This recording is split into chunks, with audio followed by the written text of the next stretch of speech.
Atin naman pong pag-aralan yung ang difference ng development ng male figure. Ang gagawin po natin yung 15 years old na binatilyo o almost teenager. Kung ang height nung ginawa natin nung una sa matured na male are 8 heads, dito naman po ay ang gagamitin natin ay 7.5 heads ng kanyang height. Bali yung height niya 7.5 heads. Almost pares din po ang sistema. Kailangan magkakaroon po ng konting pagkakaiba dahil medyo slim. Although iba-iba po ang paglaki ng isang tao, pero ito po ay standard, yung medyo ideal na growth. Halos ganun din po mga locations ng kanyang body parts katulad nung matured. Ngayon naman po, dito po ang gagawin po natin ay ang batang halos 10 years old. Mapapansin po natin yan, ang pagkakaiba nila, mas mabilis po kasi ang laki ng binti ng tao sa kanyang ulo. Gradual lang po ang paglaki ng kanyang ulo in every 1 year. Kaya mapapansin po sa figure na yan na medyo maliit pa yung katawan niya, mataas ang nipple, pusod. Yan po ang ginapit na sa 10 years old ay 7 heads lang po yan. 7 heads. Yan po ang 10 years old na bata. At dito naman po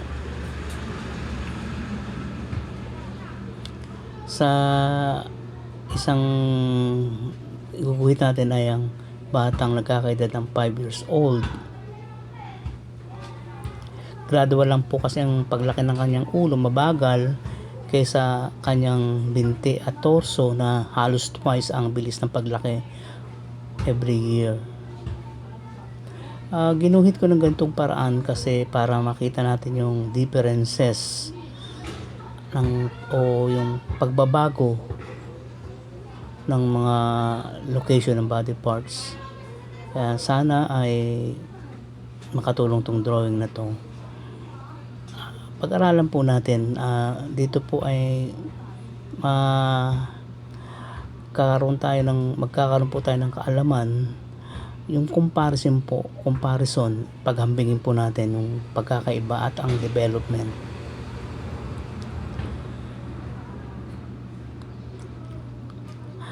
Nagawa natin yung bali 6 heads nga pala yung 5 years old. Ito naman po ay ang 3 years old.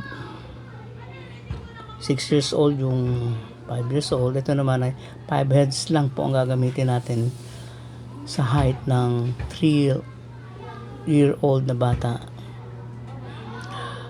Kaya nga kung titingnan po natin ay parang mas malaki ang ulo ng isang bata tulad ng ginawa natin sa head niya noong mga nakaraang pag-aaral natin.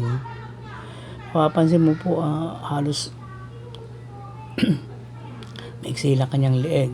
At yung mga location ng kanyang nipple, yung pusod, mataas. Mas mahaba yung kanyang katawan. At maiksi yung mga kamay. Pero yung similarity po, nasa waistline halos yung siko halos magkatapat. Yung kanyang tuhod halos nasa pangalawa kung mula sa ilalim sa guhit.